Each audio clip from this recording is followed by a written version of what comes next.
आदाब, नमस्कार, सत श्री अकाल। द रेड माइक में आपका स्वागत है। मैं हूं सौरभ शुक्ला। बेहद गंभीर विषय है क्योंकि आपने देखा कि जब कॉकरोच जनता पार्टी ने एक कैंपेन शुरू किया, स्कूल ठीक करो, तो स्कूल ठीक करो कैंपेन में आपने देखा कि राजस्थान में, उत्तर प्रदेश में, महाराष्ट्र में शिक्षक नहीं हैं, शिक्षक हैं तो शराब पी के आते हैं, टॉयलेट नहीं है, स्कूल जाने की सड़क नहीं है, स्कूल की बिल्डिंग जर्जर हो चुकी है, छत चू रही है, टपक रहा है पानी से, सब कुछ चीज़ें आपने देखी हैं। लेकिन अब एक जो तस्वीर बिहार के नालंदा ज़िले से आई है, ये अब तक की सबसे हृदय विदारक यानी तकलीफ दह तस्वीर है, क्योंकि यहाँ पर जिस तरीके से बच्चों को खाना परोसा गया वो किसी जल्लाद का काम हो सकता है। जिस तरीके का काम किया है एक रसोइये ने। जानकारी के मुताबिक बिहार में मिड डे मील सबको मिलती है। मिड डे मील में खाने में नमक की जगह डिटर्जेंट डाल दिया गया। डिटर्जेंट जिससे कपड़े धोए जाते हैं, बर्तन धोए जाते हैं, नमक की जगह बच्चों को डिटर्जेंट डाल करके खाना दे दिया गया, जिसके बाद 30 से ज़्यादा बच्चे बीमार पड़ गए और उन्हें अस्पताल में भर्ती कराना पड़ा। अब ये है हालात और ये है हालत हमारे मुल्क के सरकारी स्कूलों की कि वहाँ बच्चों को डिटर्जेंट डाल करके खाना दे दिया जाता है। इसको लापरवाही कहेंगे? क्या ये लापरवाही है? क्या रसोइयों को नमक और डिटर्जेंट के बीच फ़र्क नहीं पता? या फिर छोड़ो ना, ये नमक ख़त्म हो गया तो डिटर्जेंट डाल दिया, छोड़ो, कौन किसान गरीब के बच्चे हैं, कौन बोल देगा, इनके पास कौन सा पैसा है, कौन सा ये चले जाएंगे डिस्ट्रिक्ट हेडक्वार्टर तक, डीएम के घर का घेराव कर लेंगे, कौन पहुंच जाएंगे विधायक सांसद के पास, और सांसद विधायक तक तो खुद जा नहीं पाएंगे और सांसद विधायक इन तक पहुंचेंगे नहीं। तो बढ़िया है। जो रिपोर्ट है उसके मुताबिक बिहार का नालंदा ज़िला, जिसे एक वक्त नालंदा यूनिवर्सिटी और इतिहास में जो नाम था नालंदा का, उसी नालंदा में नूरसराय ब्लॉक में मंगलवार को सरकारी स्कूल में मिड डे मील खाने के बाद 34 बच्चे बीमार पड़ गए।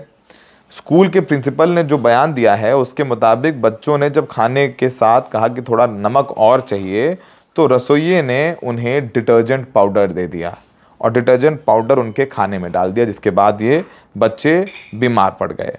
जो ज़िला प्रशासन है वो भी आनन फानन में एक्शन में आया, क्योंकि जिस तरीके से स्कूल ठीक करो कैंपेन चल रहा है, जिस तरीके से छोटे बच्चे खुद प्रदर्शन कर रहे हैं, खुद अपनी मांगों को लेकर के सड़कों पर आ रहे हैं, उसके बाद प्रशासन के भी हाथ पैर फूले। और जब पता चला, जाके चेक हुआ तो पता चला कि मिडिल स्कूल के बच्चे थे, इसमें 17 छात्र और 17 छात्राओं की तबीयत ख़राब हो गई।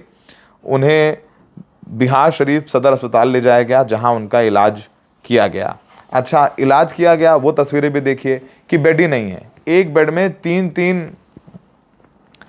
बच्चों को लिटा करके इलाज किया जा रहा है। तो एक तो स्कूलों की भी पोल खुलती है, सरकारी अस्पतालों की भी पोल खुलती है कि भैया आपके पास बेड ही नहीं है, एक बेड में 3-3 4-4 बच्चों को लिटा करके उनका इलाज कर दीजिए। क्योंकि गरीब का बच्चा है ना, अगर किसी रसूखदार पैसे वाले का बच्चा होता तो उसको प्राइवेट रूम देते, क्योंकि वो 2-4 ऊपर से सिफारिशें करवा लेता। अब जो जानकारी है उसके मुताबिक स्कूल के प्रिंसिपल, उनका नाम शैलेंद्र कुमार सिंह है, उन्होंने स्थानीय पत्रकारों को घटना के बारे में जानकारी दिया।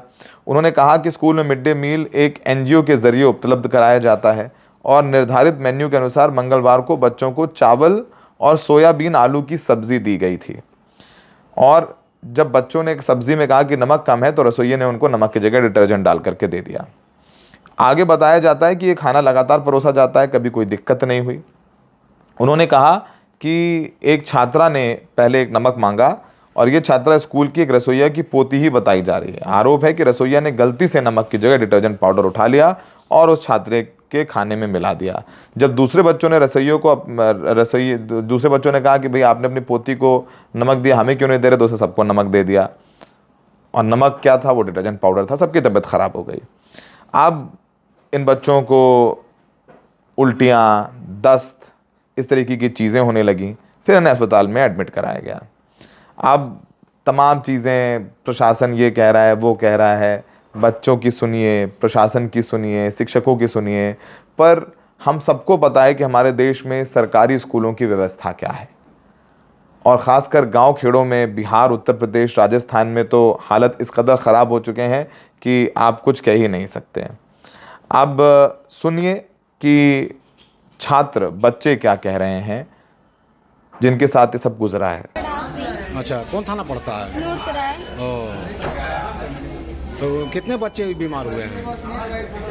कम से कम तो 10-15 बच्चा। अच्छा, क्या नाम है तुम्हारा? प्रीति कुमारी।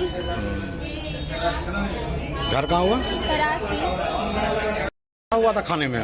खाना में सरफ मिला हुआ था। अच्छा, कौन स्कूल का मामला है? Middle school Parasi. अच्छा, कौन थाना पड़ता है? नूरसराय। तो कितने? आपने बच्चों को सुना, अब आप स्कूल के प्रिंसिपल को सुनिए जो पूरे मामले में लीपापोती करते हुए नजर आते हैं। सुन लीजिए उनको भी। उसमें कुछ नहीं था, क्या था सर कि बच्चा खा लिया, लेकिन कुछ बच्चे को लगा कि नमक कम है ना, तो उसने बोला नमक दीजिए, और 2 डिब्बा रखा हुआ, तो गलती से नमक के बदले वो सरफ वाला डिब्बा परस दिया, और एक आध दर्जन बच्चा खा लिया, और वही उल्टी होने लगा, तो इमीडिएटली हम यहाँ लेकर आए हैं। क्या परासी का, MS परासी का। हम पहले ले गए भागन विभाग डेंटल कॉलेज, लेकिन वहाँ बोला कि यहाँ कोई उपाय नहीं, तो हम सीधा हम यहाँ लेकर आ रहे हैं। अब जब इतना बड़ा मामला हो गया, स्कूल ठीक करो कैंपेन चल रहा है, सरकार के हाथ पैर फूले हुए हैं, क्या आजमगढ़, क्या गया, क्या जालौर, वहाँ बच्चे धरने पर बैठे हुए हैं, तो बिहार सरकार के मंत्री जी भी मुआयना करने पहुँचे। उन्होंने वहाँ बच्चों का हालचाल जाना और फिर उसके बाद उन्होंने मीडिया से भी बात की। मंत्री जी पहुंच गए आखिरकार।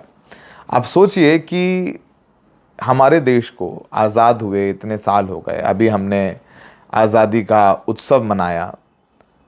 हमारे प्रधानमंत्री नरेंद्र मोदी जी ने दिमागी नक्सल लफ्ज़ का इस्तेमाल किया। दिमागी नक्सल बाद में उसको क्लैरिफाई किया हमारे देश के केंद्रीय मंत्री किरेन रिजिजू ने कि भाई जो 370 के एब्रोगेशन के ख़िलाफ़ हैं, जो हिंदुस्तान के ख़िलाफ़ बातें करते हैं वगैरह वगैरह, हम प्रधानमंत्री जी ने उनके लिए कहा, किसी नेता या विपक्ष के बारे में नहीं कहा। ये PM ने क्लैरिफाई नहीं किया। अब दिमागी नक्सल कौन लोग हैं, ये सबसे बड़ा सवाल है। अब ये बताइए कि अगर स्कूलों की हालत इतनी ख़राब है और आप अपने गांव में जहां पर भी रहते हैं, जाके पास में किसी भी सरकारी स्कूल का एक चक्कर लगा लीजिए, आपको पता चल जाएगा कूड़े का ढेर लगा हुआ है, शिक्षक आते नहीं, आते हैं तो पढ़ाते नहीं। स्कूल में सारे सब्जेक्ट्स हैं तो पता लगा हिंदी के 4 टीचर हैं, अंग्रेज़ी का टीचर ही नहीं है, मैथ का टीचर ही नहीं है, फिज़िक्स, केमिस्ट्री, बायोलॉजी का टीचर ही नहीं है। तो बच्चे कहाँ से इंजीनियर बन जाएंगे? गरीब मजदूर के बच्चे तो नहीं बन पाते इंजीनियर।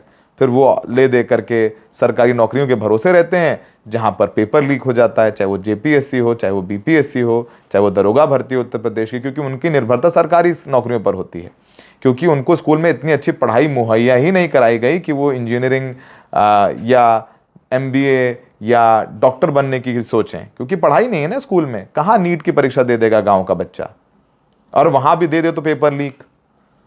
सरकारी कॉलेज मिले तो ठीक, प्राइवेट में तो करोड़ों करोड़ का खर्चा है। तो गांव किसान गरीब का बच्चा डॉक्टर बनना, तो उसके लिए सपना भी छोड़ दीजिए, उसकी पूरी पुश्तें भी मिलकर सपना नहीं देख सकती। ये हालात है।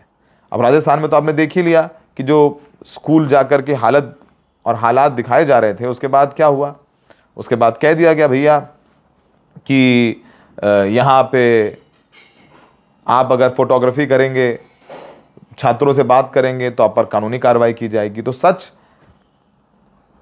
दिखाया जा रहा है ताकि सुधार हो, तो उसको पर्दा डाल के ढकने की कोशिश हो रही है, धमकी दी जा रही है, और ये सब कुछ हो रहा है।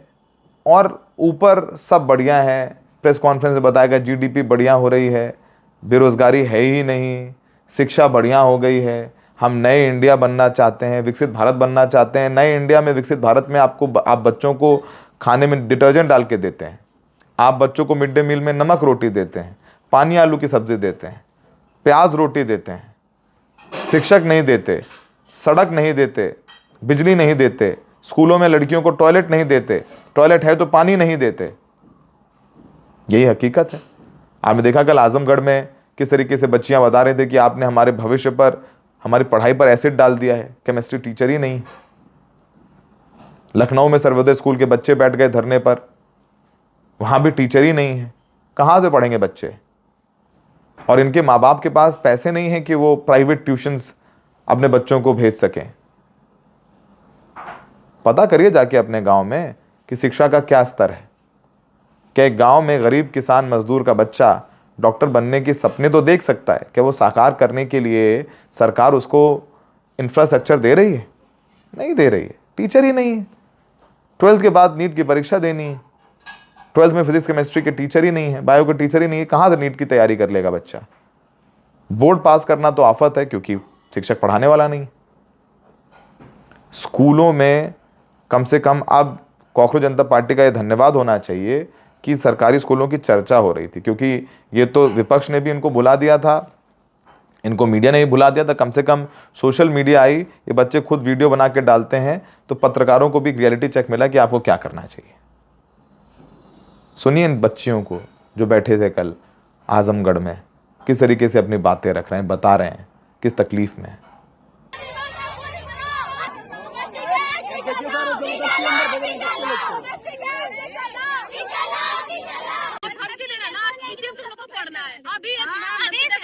अभी रीमा नहीं बोली है कि तुम लोगों को इसी में पढ़ना है, चिल्लाओ नहीं, चिल्लाओ नहीं, नाम क्या फिर से बोलो। यही पढ़ाती है हम लोग किसी भी चीज के लिए आवाज उठाते हैं, हम लोग बोले तुम लोग नेता बना रहे हैं, फीस के लिए इतना पैसा ले रहे हैं और छोटा सा साइन कर रहे हैं, बोलने फीस के लिए कैसा पैसा लिया जा रहा है? अरे सर फीस ले रहे लोग, 6 महीने का फीस लिया मुझसे 812 रुपए। एडमिशन करवाए, फॉर्म लिए 650 रसीद निकाले, 500 बोलो कि आवाज जाएगा। 150 का पूछे हम लोग, सर तो बोले तुम लोग दान कर दियो, हम लोग अमीर नहीं